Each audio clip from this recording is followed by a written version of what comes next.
सभी दर्शकों को राम राम।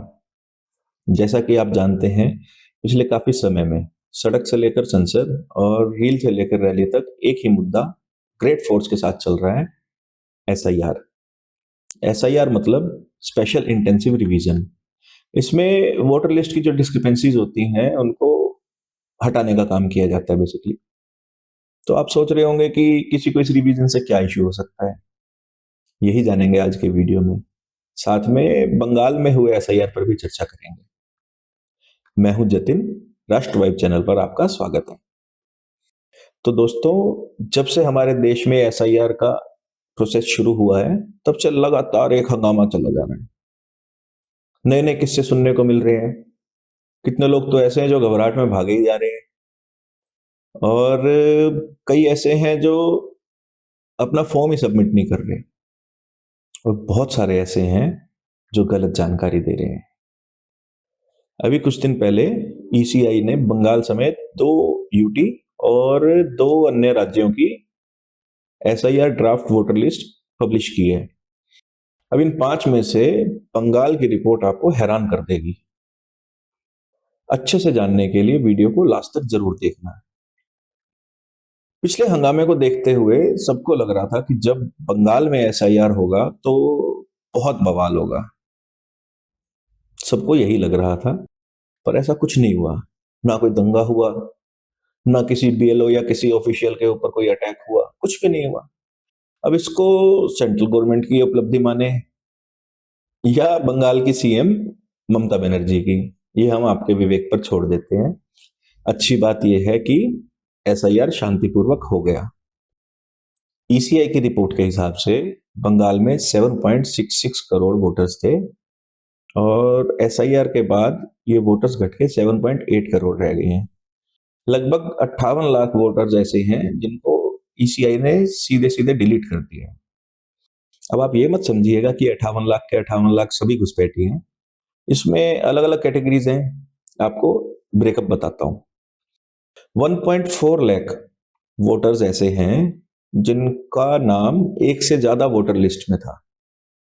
नॉर्मल सी बात है, अब एक जगह से अगर कोई दूसरी जगह शिफ्ट होता है तो कौन ही वापस जाके अपनी कॉन्स्टिट्यूएंसी में वोटर लिस्ट से नाम हटवाता है। नॉर्मल सी बात है। इसके बाद 20 लाख, हाँ लगभग 20 लाख लोग ऐसे हैं जो बंगाल से बाहर माइग्रेट कर गए हैं। मतलब जॉब के लिए, काम के लिए लोग अदर स्टेट्स में जाते हैं या अब्रॉड भी जाते हैं, तो उस तरह के लोग हैं। 20 लाख लोग ऐसे हैं जो बेसिकली बंगाल से बाहर जा चुके हैं, ये भी डिलीट हुए हैं। लगभग 24 लाख लोग ऐसे हैं जिनकी मृत्यु हो गई, मतलब देहांत हो गया जिनका, जो इस दुनिया में नहीं रहे, ये भी वोट्स डिलीट हो गए। अब यहां तक तो ठीक था। अब कैटेगरीज में आता है ट्विस्ट। लगभग 12 लाख वोटर ऐसे हैं जो ईसीआई को मिले ही नहीं। इनको अनट्रेसेबल या मिसिंग की कैटेगरी में डिक्लेयर किया है ईसीआई ने।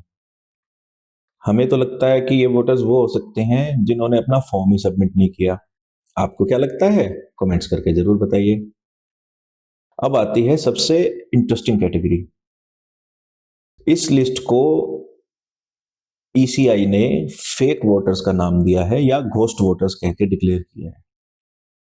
इसमें ऐसे वोटर्स हैं जो फेक आईडी से या फेक नाम से किसी वोटर लिस्ट में ऐड थे, इनको भी डिलीट कर दिया गया है। 1.8 लाख, 1.8 लाख वोटर्स ऐसे हैं जो फेक या घोस्ट कैटेगरी में ईसीआई ने डिक्लेयर किए हैं। अब इस पर पूरा विपक्ष, टीएमसी सब हंगामा कर रहे हैं कि बीजेपी ने तो दावा किया था बंगाल में 1 करोड़ फेक वोटर्स हैं, पर ये तो 2 ही लाख निकले। पर मेन काम तो अभी बाकी है। ये तो 58 लाख ऐसे वोटर्स की आपको ब्रेकअप बताया जिनके नाम ईसीआई ऑलरेडी डिलीट कर चुका है। अब आपकी जानकारी के लिए बता दूं, ईसीआई ने 1.9 करोड़ ऐसे वोटर्स को होल्ड पे किया है जिनके वोटिंग लिस्ट में कुछ ना कुछ डिस्क्रिपेंसीज मिली हैं, और बहुत हैरान करने वाली डिस्क्रिपेंसीज मिली हैं। इन 1.9 करोड़ वोटर्स को ईसीआई ने लगभग 1.5 महीने का समय दिया है करेक्शन करवाने के लिए। सबसे इंटरेस्टिंग कैटेगरी जो इसमें मिली है, ऐसे वोटर्स पाए गए हैं बहुत सारे जिनका अपने फादर से एज डिफरेंस 15 साल से भी कम है। मतलब जब वो पैदा हुआ व्यक्ति, तब उसके पिता की आयु 15 साल से भी कम थी। कितनी हैरान करने वाली बात है। और ऐसे वोटर्स 1 मिलियन हैं। जी हाँ, 10,80,000 के आसपास कुछ आंकड़ा है। और 3 लाख से ज्यादा वोटर्स ऐसे हैं जिनका एज डिफरेंस अपने ग्रैंड पेरेंट्स से 40 साल से कम है। मतलब जब वो पैदा हुए तब उनके नाना नानी या दादा दादी की उम्र 40 साल से कम थी।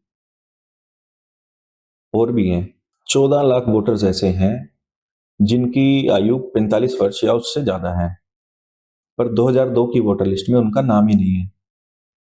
और बहुत सारे तो ऐसे हैं जिनका एज डिफरेंस अपने पेरेंट्स से 50 साल से ज्यादा है।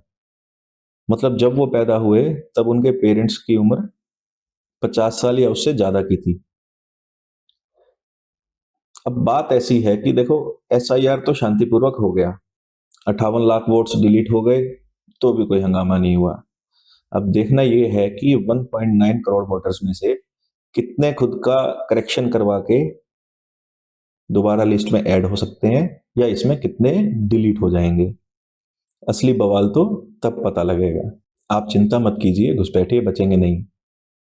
अभी तो एसआईआर पूरे देश में होगा।